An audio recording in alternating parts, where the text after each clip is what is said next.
আসসালামু আলাইকুম। মিমিস কিচেনে আপনাদেরকে আরও একবার স্বাগত জানাই। আশা করছি সবাই ভালো আছেন। আজকে আমি শেয়ার করব ক্যারামেল মিল্ক পুডিং। কিভাবে মাত্র 10 মিনিটেই প্রেসার কুকারে এই ক্যারামেল মিল্ক পুডিংটি তৈরি করে নিতে পারেন সেই রেসিপিটাই আপনাদের সাথে শেয়ার করব।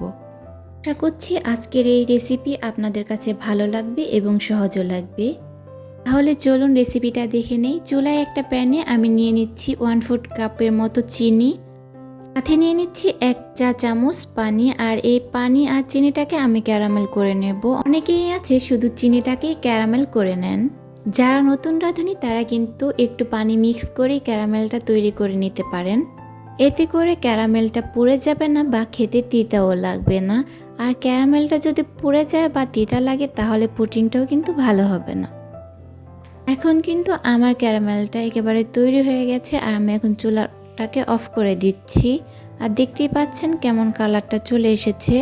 পর্যায়ে চুলা থেকে ক্যারামেলটাকে নামিয়ে নিতে হবে। আর আমি যে বাটিতে পুডিংটা তৈরি করব সেই বাটিতেই আমি ক্যারামেলটাকে ঢেলে নিচ্ছি। আপনারা চাইলে ওভেন প্রুফ বাটিতেও কিন্তু পুডিংটা তৈরি করে নিতে পারেন। এখানে আমি স্টিলের ঢাকনা সহ বাটি নিয়ে নিয়েছি। এখন আমি এটাকে বাইরে রেখে সেট হতে দেব। এখন চলে যাচ্ছি পুডিং তৈরি করার জন্য।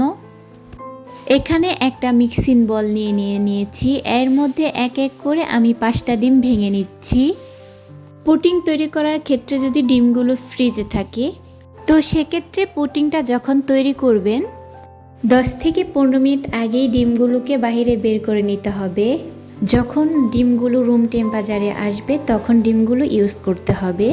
এক এক করে আমি এখানে 5টা ডিম ভেঙে নিয়েছি। এখন এর মধ্যে দিয়ে দিচ্ছি 1/2 কাপ পরিমাণ চিনি।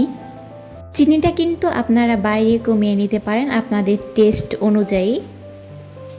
এখন আমি চিনিগুলোকে ডিমের সাথে ভালো করে একটা কাঁটা চামচের সাহায্যে ভালো করে আমি এগুলোকে ফেটে নিচ্ছি।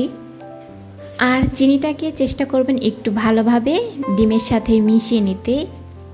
চিনিটা যখন পুরোপুরি ডিমের সাথে মিশে যাবে তখন এর ভিতর দিয়ে দিচ্ছি কুসুম গরম দুধ 2 কাপ। পুডিং তৈরির ক্ষেত্রে এখানে যে দুধটা ব্যবহার করেছি এই দুধটাকে আমি একটু আগে জাল করে ঘন করে নিয়েছি।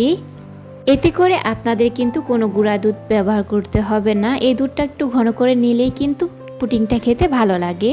পুডিংয়ের মিশ্রণটা কিন্তু তৈরি হয়ে গিয়েছে। ইতিমধ্যে কিন্তু ক্যারামেলটাও সেট হয়ে গেছে। এখন একটা ছাঁকনির সাহায্যে আমি সেই পুডিংয়ের মিশ্রণটাকে ঢেলে নিচ্ছি।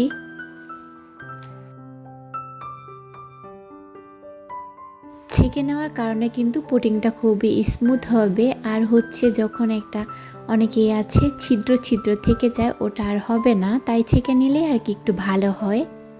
আমি কিন্তু আগেই বলেছি আজকের পুডিংটা আমি প্রেসার কুকারে তৈরি করব, তাই এখানে আমি প্রেসার কুকারে 2 কাপ পরিমাণ পানি দিয়ে দিয়েছি। এখন সেই বাটিটাকে আমি প্রেসার কুকারের মধ্যে দিয়ে দিচ্ছি। আর অবশ্যই কিন্তু বাটিটার মাঝ বরাবরই পানি থাকতে হবে।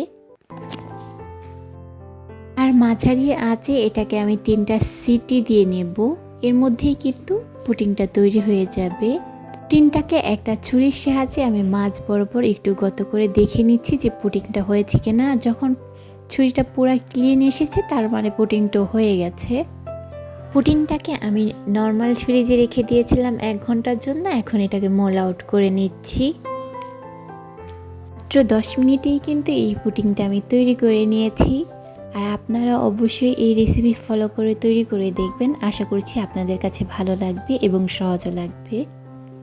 আর আমি কিন্তু সবসময় এভাবেই পুডিংটা তৈরি করি, এতে করে সময়ও কম লাগে আর মেহমান আসার আগে কিন্তু চটজলদিও হয়ে যায়।